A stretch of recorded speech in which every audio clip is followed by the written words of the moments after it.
Right now on the National Weather Desk, the massive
Right now on the National Weather Desk, the massive storm moving across the country, bringing tornadoes, blizzard conditions, extreme lightning, and more. We'll show you the damage it's caused thus far. And then she screamed and said our house is hit, and then the phone went dead. And where the storm is headed next. The severe weather threat for today, again, across the South, including Louisiana, Mississippi, Alabama, parts of the Florida Panhandle. Also a lesson in avalanche safety. Keeping track of what's going on out there in the snowpack is a really good idea. And America's bees are starving to death. There's no feral bees. Wild bees can't survive on their own. From our nation's capital, this is the National Weather Desk. And a very good morning and welcome to the National Weather Desk. I'm meteorologist Brian Vandegraff. Well, the threat of severe weather remains high today across portions of the South as a massive storm moves across the nation. We've been tracking for days, and as many as a dozen tornadoes touched down in Texas, Oklahoma, and Louisiana on Tuesday, unfortunately killing at least 2 people. Now, several communities north of Dallas, Texas yesterday suffered significant damage. There's simply nothing left of some of the homes, just debris and the foundation. The damage was widespread, hitting the communities of the Grapevine, Decatur, and also Blue Ridge. Several of those people that were injured, but as I said, only 2 deaths being reported thus far. Homes destroyed, trees down, power lines as well. But remarkably, get this, most people in the area have now seen their power restored this morning. The National Weather Desk storm chaser Brett Adair is tracking the storms in Louisiana. That's where a mother and child died when a tornado struck their home. He captured this tornado as it briefly touched down. You can even see some of the debris there in the air.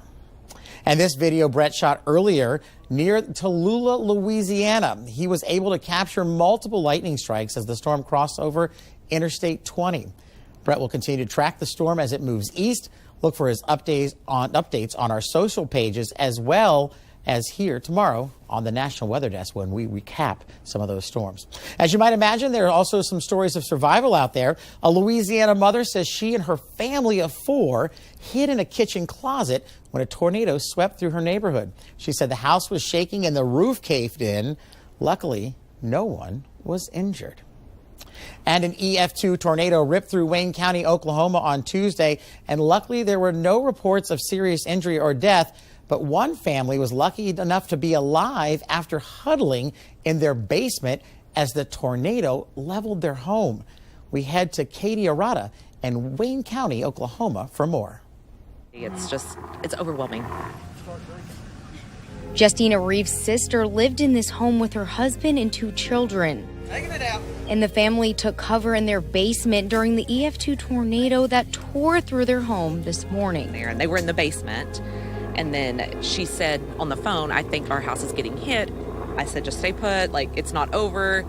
And then she screamed and said our house is hit.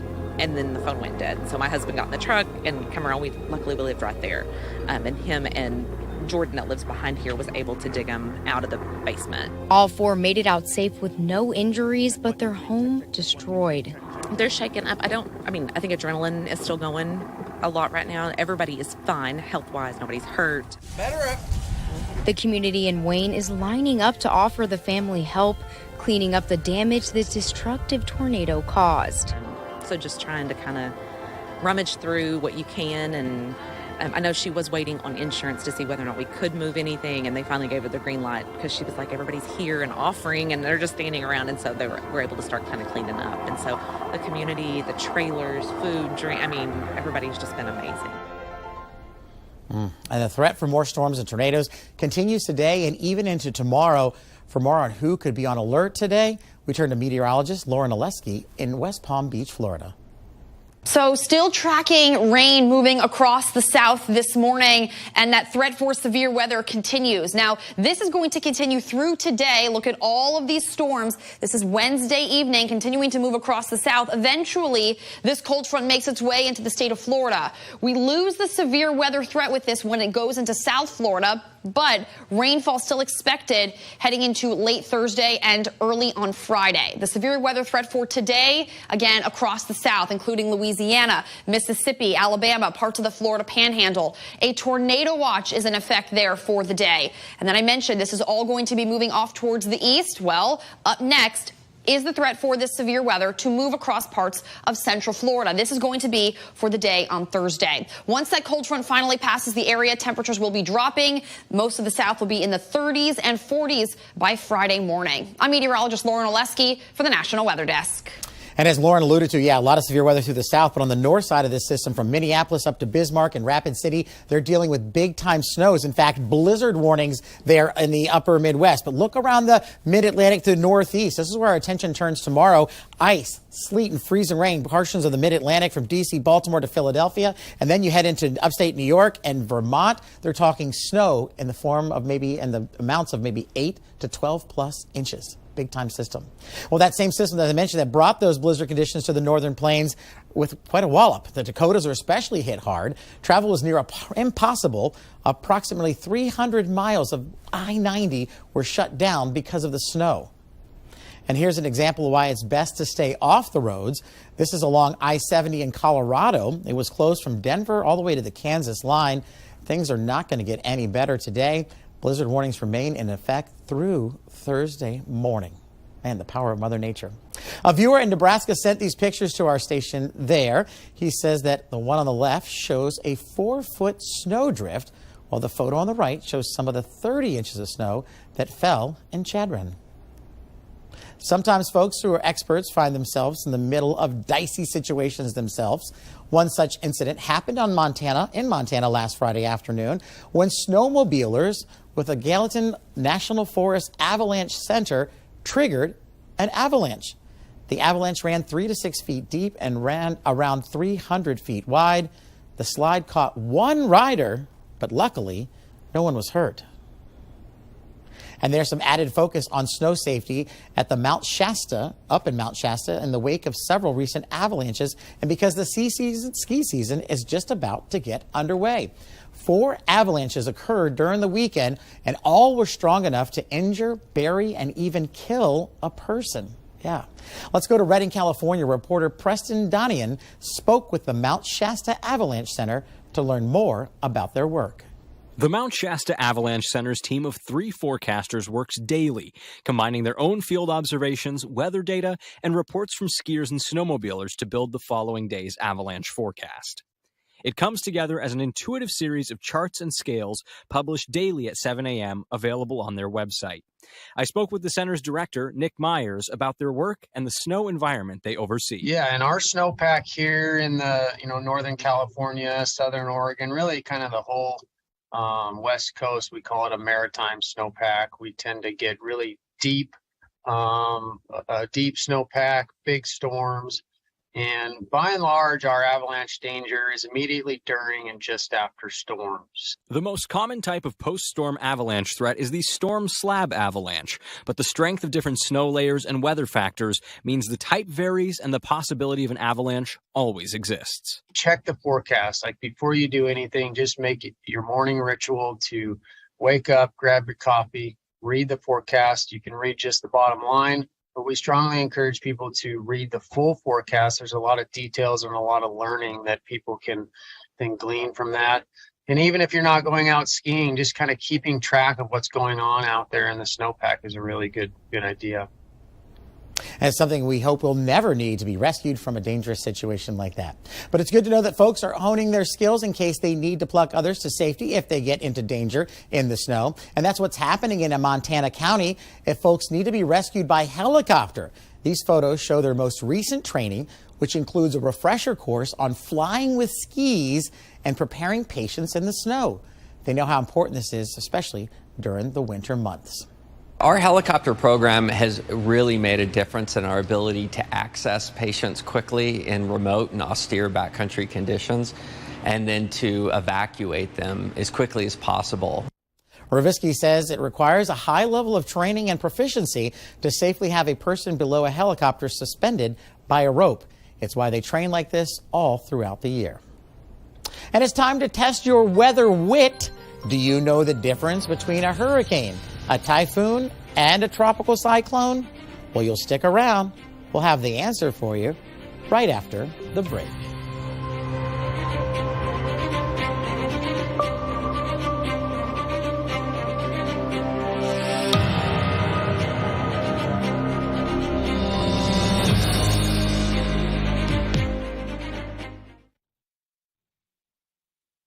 I'm meteorologist Charlie Lopresti with a look at the Northeast. We have partly sunny skies in the Northeast. Today it's a little windy and cool with temps in the 30s. Now our next storm system moves in Thursday and extends into Saturday morning for many communities. Notice that snow first breaks out in western parts of New York. That moves into northern New England during the day Friday, and it's going to be raining through parts of southern New England. Areas that get the snowfall, it looks like our highest amounts will be in the Adirondacks, the Greens, and also the White Mountains there in New Hampshire. I'm meteorologist Jonathan Myers, and here's a look at the Mid-Atlantic region. Starting cold and sunny on our Wednesday. As you work into the afternoon, though, as the next weather maker approaches, notice some increasing clouds moving our way, and then potentially could end up as some cold rain and over Maryland up into Pennsylvania, some icing late Wednesday night into the Thursday morning commute. Otherwise, another chill to the air today. Temperatures in the low to mid-40s. That's the scene here. Good morning. I'm meteorologist Michael Ehrenberg. Here's a look at your southeast regional forecast for this Wednesday. A line of strong and even severe storms likely stretching from Tennessee down to western sections of Louisiana in the morning hours. By late afternoon, that line moves further off towards the east. A severe weather outbreak likely for Louisiana to Mississippi to Alabama. Temperatures, it looks like ahead of that front, will be very mild with 70s and 80s in Florida. Behind the front, highs in the 50s.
You are watching the National Weather Desk.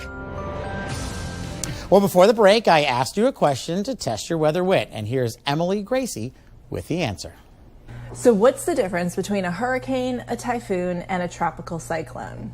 There really isn't a difference. It's all about where they are. In the North Atlantic and the East Pacific, we call it a hurricane. In the Northwest Pacific, we call it a typhoon. They both fall under this classification of tropical cyclone, which is what it's called in pretty much every other ocean basin. So they're all the same. They all have winds of at least 74 miles per hour, and they all can do a lot of damage.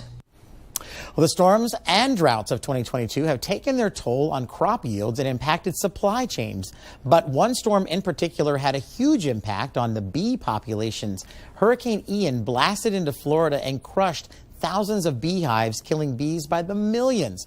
We now turn to Bill Weir in Arcadia, Florida for more. Now you got to get a handful of bees. Really? Yeah. Okay. I'm not usually in the habit of accepting a handful of stinging insects, but Keith Council has a 40-year professional relationship with honeybees. And you rarely wear a veil or gloves or anything? Don't really need to. And these days, they need all the love they can get. Hurricane Ian arrived at the worst possible time for this business, just as beekeepers from around the country were set up to catch the autumn bloom of the Brazilian pepper tree. Whole yard went under. The storm drowned and crushed hundreds of thousands of hives, killing countless millions of bees. It's gone. We're gonna have to come back. There ain't nothing left. You could actually see a water line where it came up to here. And because Ian blew away so much vegetation, those that survived are starving. Some of these bees have gotten 3 shots of feed, and that's a gallon. So you're talking about 36 pounds of feed already.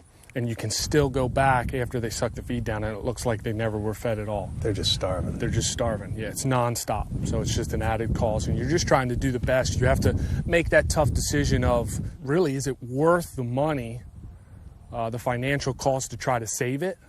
Or do you just have to walk away and take your medicine? But even if their bees recover, the whole business depends on the health of the almond crop in California, now shrinking under mega drought. If the drought takes out the almond crop in California, the whole beekeeping industry is going to be in trouble. And there's no feral bees. Wild bees can't survive on their own. He explains that pesticides, development, and invasive pests have made it impossible for bees to survive without deliberate human care. They went totally underwater, somehow made it. In the meantime, all Keith can do is pick up the pieces and focus on the survivors. When you get down to it, the bees are the pillars to all agriculture, and they're the pillars to our whole civilization. And bees are not the only things being impacted by severe weather. The infrastructure of coastal cities in the U.S. is not holding up to rising sea levels, so officials are now using a foreign approach to flood mitigation. Emily Gracie recently spoke to the founder of the Dutch Dialogues to find out where this idea came from. So we started Dutch Dialogues in New Orleans right after Hurricane Katrina. I was at the Netherlands Embassy at that point. The Dutch have a process of integrated planning, looking at all flood risks, so riverine and tidal and storm surge and rainfall and groundwater and compound, right? So the Dutch try to approach those things, those flood risks in an integrated way. And that's what we wanted to do with the city of New Orleans. And the Dutch approach is different from kind of what we've done historically as far as, we build walls, we fight water. So can you explain how they have handled water in the Netherlands, because it is such a different way of looking at it? So it's not that they have rejected infrastructure, hard infrastructure as a mechanism, but they try to look a little bit further and say, okay, how can we work with nature, with water in times so that we have multiple benefits? And also, the operation of that infrastructure isn't so overwhelmingly expensive. Is just trying to understand or move past single purpose solutions and trying to get multiple benefits and trying to allow Mother Nature to help us manage some of these hazards too. The weather in coastal cities in the U.S. is not similar. It's not the same as the weather in the Netherlands. Not at all. There's some challenges there too, right? Right. So in the Netherlands and in the UK and in northern France, which is, Belgium, this is where you have a lot of low-lying land. Their peak rainfall amounts are a fraction of what we get in the U.S. The tropical U.S., the southeastern U.S., Gulf of Mexico, the weather conditions there are really similar to those found in Southeast Asia. And they're developing quickly. Those places are also, trying to adapt. There's infrastructure investments being made there. So how do you right size this infrastructure and get multiple benefits? It's a real challenge. So the U.S. in some ways is a pilot or a testing area for this kind of approach. And there's a longer version of this interview on our YouTube page. Dale told Emily how certain cities are incorporating these Dutch ideas into their planning. Just search the National Weather Desk. It's under the interviews playlist. Well, scientists recently made a nuclear fusion energy breakthrough. The technology could potentially provide clean, carbon-free power in the future. But what exactly is nuclear fusion? Well, let's head over to Columbus, Ohio, where meteorologist Marshall McPeak explains. Hi, I'm meteorologist Marshall McPeak. You've probably heard the big energy news this week that scientists have made a discovery in fusion. They're able to actually create a fusion reaction in the lab these days, and they've done it out in California. Now, what is fusion? Well, it's what powers the sun. It's what creates all of that heat. The core of the sun is doing lots of fusion all of the time. What we have is a couple of hydrogen atoms. This is really simplifying it, but a couple of hydrogen atoms, you slam those together and it creates a helium atom, which leaves all kinds of heat ready to go. So when you get that reaction really going, you can create enough heat to turn turbines and to end up creating the energy. And one of the big things about this particular event in the last few days is that they've actually managed to produce more energy than they put into it. That's a big breakthrough. Now, fusion energy requires some serious heat. In fact, we've got to get it to about 150 million degrees C. That's 10 times hotter than the core of the sun. So they do that in a magnetic field to keep it contained in there. But just 1 gram, one tiny little gram of fusion fuel can replace 8 tons of petroleum. So it is a huge step forward if we're able to actually get this to where it can be commercially available. But they've now made fusion happen, and they've generated more energy than they put into it. We'll see what happens over the next few years. And before we head to break, take a look at this amazing photo meteorologist Ed Petrowski took. Yeah, that's some good stuff right there. Love that. And thanks to crystal clear skies in South Carolina, Ed was able to capture this great view of Jupiter and 4 of its moons. The photo was taken using a telescope but given that Jupiter is about 440 million miles away from Earth, it's still pretty impressive. We have this and more photos like it posted on our Instagram account. Just search for the National Weather Desk and give us a follow. We're going to be right back after this.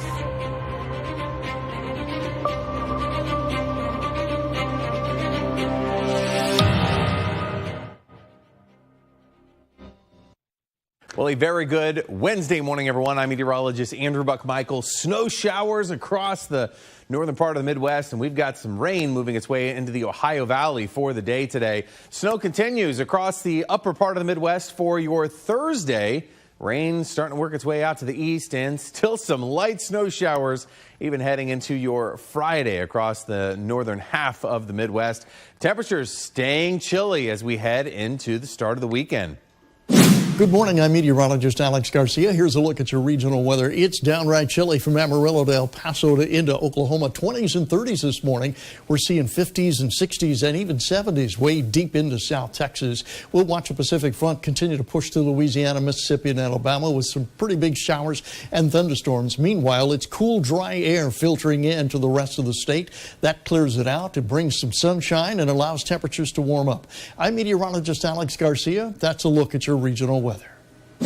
Well, hi there and a good Wednesday morning to everybody. I'm meteorologist Shannon O'Donnell. A lot of talk about the big cold coming through the Continental Divide and over the Intermountain West. Jackson Hole only a high of 19 today. Lower 40s again through the PNW for Seattle and Portland, but staying dry for now. 53 out of Las Vegas. Will end up in the low 60s around San Diego. And again, some snow riding down the spine of the Rockies all the way back toward the Wasatch and toward parts outside of Denver this afternoon as well. And that's the scene from here.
Presented by the National Weather Desk. Anchorage, Alaska's been blanketed with a hefty dose of snow lately, enough to pile up and take a seat on this park bench. And there's a chance of more snow there in the coming days. And in Salt Lake City, playful moments between meteorologist Chase Thomason and his pooch Francis enjoying the winter conditions. More snowfall also expected in and around Salt Lake City this week. For more content like this, like the National Weather Desk on Facebook. And let's take a look at some of the awesome photos we get from you, our viewers, through our Chime In platform. First, let's start with this beautiful snapshot of the fog layer along the Tennessee River in Chattanooga. I like that, kind of eerie. And on to Rhode Island, about this view of the surf about to meet the rocks at Judith Point. And we'll end with this close-up of a bighorn sheep, oh my goodness, in Montana. We'd love to share your weather content on the air, and you can find us on all of your favorite social media platforms, including Facebook, Twitter, Instagram, TikTok, and YouTube. You just search at National Weather Desk. We'll be right back.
Well, tomorrow, the National Weather Desk, heavy snow forecast for the Northeast, ice around the Mid-Atlantic. We'll be tracking those storms and their impacts.